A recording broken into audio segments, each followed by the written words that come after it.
Bonjour, ici Nancy Bergeron et bienvenue à Parlons Commerce. Vous vous souvenez de toutes ces prévisions de reprise vigoureuses après la récession?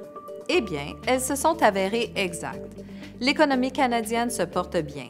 En fait, elle dépasse celle des États-Unis et mène le G7 avec un taux de croissance du PIB de près de 3 %.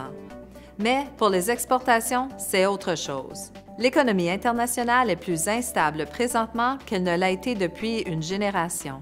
Et faire des affaires à l'étranger requiert des nerfs d'acier et l'appui d'un banquier qui n'a pas froid aux yeux. Alors, qu'est-ce qui rend tout le monde si nerveux? Les États-Unis, Brexit, Chine. Prenons quelques minutes pour analyser ces trois facteurs un par un, explorer les risques et voir les meilleures façons de traverser ces périodes difficiles. Andrea Gardella est analyste spécialiste des évaluations des risques à EDC. L'un des principaux risques est l'incertitude. Il est difficile de planifier et de prévoir sans savoir comment les discussions de l'année-là se concrétiseront.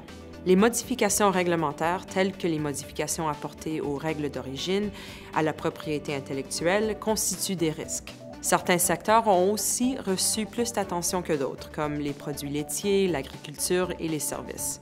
Et nous devons tenir compte des effets indirects. Par exemple, toute politique perturbatrice contre le Mexique, c'est tout aussi important de moderniser l'accord de l'année-là, comme l'amélioration du traitement des visas et l'inclusion de l'économie numérique qui n'existe pas avant l'établissement de l'année-là.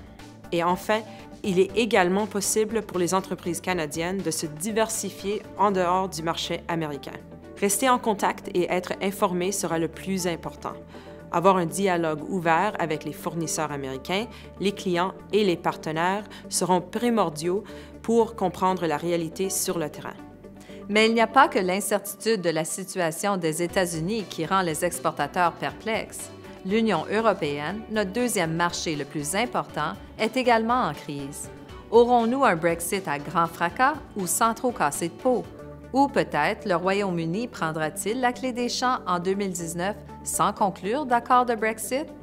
Tout cela a un impact énorme sur les exportations canadiennes qui totalisent près de 40 milliards de dollars chaque année à destination de l'Union européenne. En termes de Brexit, comme dans la discussion de l'année-là, l'incertitude est le plus grand risque. Les autres risques à prendre en compte sont les impacts sur le secteur bancaire, la perturbation des échanges entre le Royaume-Uni et l'Union européenne et la façon dont cela pourra également avoir une incidence sur les entreprises canadiennes. Sur une note positive, il ne faut aucun doute que l'AECG offrira des opportunités importantes aux entreprises canadiennes compte tenu de la taille du marché et de la demande de produits de haute qualité et de valeur, ce qui est sans doute le créneau du Canada. Les entreprises canadiennes devraient connaître le AECG et comment elles pourraient bénéficier de l'accord commercial, en particulier pour se développer sur les marchés où le Canada a déjà construit une marque. Quelques secteurs à surveiller sont l'agroalimentaire, les produits de fabrication, de la technologie de pointe, de l'aérospatiale et les produits industriels.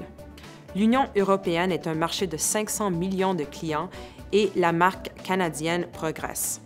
Et il y a bien sûr la Chine, avec son lourd fardeau d'endettement et son faible taux de natalité. Il est vrai que le taux de croissance de près de 7 % du PIB de cette année a dépassé les attentes, mais le marché chinois n'est plus aussi solide qu'il l'était. Le potentiel du marché pour les entreprises canadiennes demeure toujours important. La Chine connaît un peu une transition, en diversifiant son économie, en développant la consommation intérieure au lieu des exportations à faible coût et en se développant dans de nouveaux secteurs tels que les énergies renouvelables. Compte tenu de ces dynamiques et de la taille de la Chine, ainsi que de la classe moyenne croissante, la réponse est oui.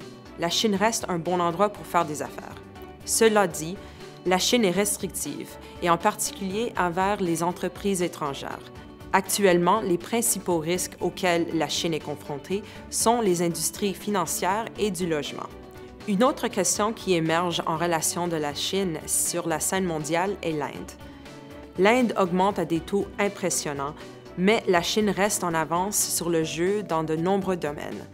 L'économie est encore 5 fois plus grande que l'Inde, la Chine est en avance sur l'Inde en termes de développement. Cela dit, l'Inde a une population jeune et novatrice d'une taille similaire à celle de Chine, et la politique de Make in India est axée sur le secteur manufacturier en pleine croissance lorsque la Chine passe à une économie plus axée sur le marché intérieur.